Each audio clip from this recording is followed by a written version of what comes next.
అందరికీ నమస్కారం. సో నిన్న చిరాల రూరల్ పోలీస్ స్టేషన్ అంటే ఈపురపాలెం పోలీస్ స్టేషన్ పరిధిలో నిన్న ఎర్లీ మార్నింగ్ అరౌండ్ 5:45కి ఒక అన్ఫార్చునేట్ షాకింగ్ ఇన్సిడెంట్ జరిగింది.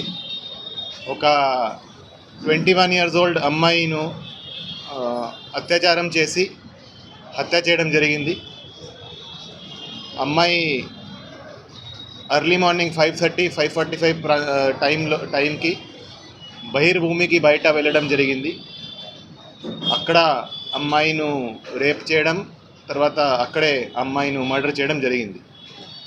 సో ఈ ఇన్సిడెంట్ మీద ఇమ్మీడియట్గా crime number 169/24 of Chirala rural police station under section 302, 376 IPC కింద కేసు నమోదు చేసి ఇమీడియట్గా ఇన్వెస్టిగేషన్ టేకప్ చేయడం జరిగింది.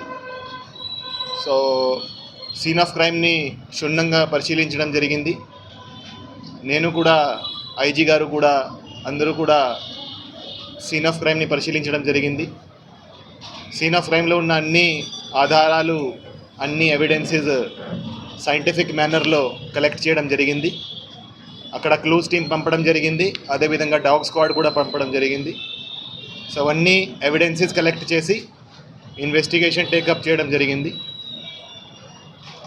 ఈ కేసును సవాల్గా తీసుకొని, అంటే ఈ కేసులో అప్పటికి క్లూజ్ లేవు, అంటే ఎవరు చేశారనేది మాకు ఎటువంటి క్లూజ్ లేవు. ఈ కేసును అందుకని సవాల్గా తీసుకొని, అంత సీరియస్ ఇన్సిడెంట్ జరిగితే 10 టీమ్స్ ఏర్పాటు చేయడం జరిగింది. ఈ కేసు దర్యాప్తు అన్ని కోణాల నుంచి ఈ కేసు ఇన్వెస్టిగేషన్ చేయడం జరిగింది.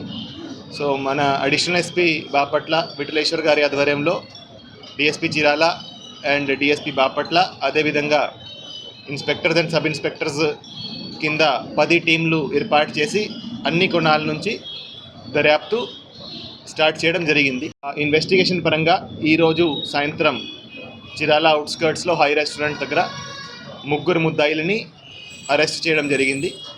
ఈ 3 ముద్దాయిలు ఈపురపాలెం విలేజ్కే, సేమ్ విలేజ్కి చెందిన వాళ్ళే. A1 Devarakonda Vijay, A2 Karanki Mahesh and A3 Devarakonda Srikanth.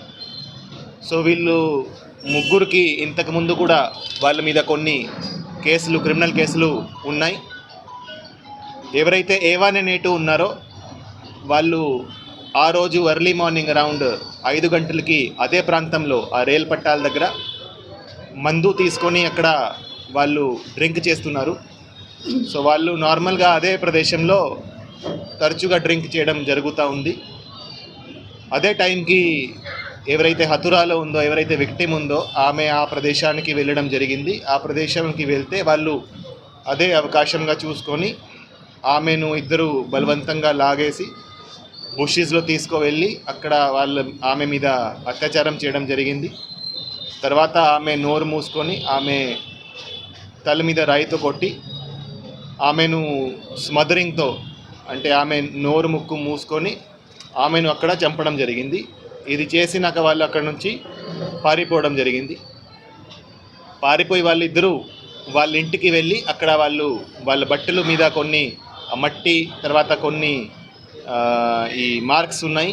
అందుకని వాళ్ళ ఇంటికి వెళ్ళి అక్కడ బట్టలు కూడా చేంజ్ చేయడం జరిగింది. దాని తర్వాత వాళ్ళు ఒక్కసారి మళ్ళీ సీన్ ఆఫ్ క్రైమ్కి రావడం జరిగింది. అప్పుడు కొంతమంది వాళ్ళను అక్కడ చూడడం జరిగింది. అంటే వాళ్ళు సీన్ ఆఫ్ క్రైమ్లో మళ్ళీ ఆ రోజు కొంతమందికి కనపడ్డారు. ఎప్పుడైతే బాడీ దొరికే టైంకి, ఆ టైంకి మళ్ళీ కనపడ్డారు.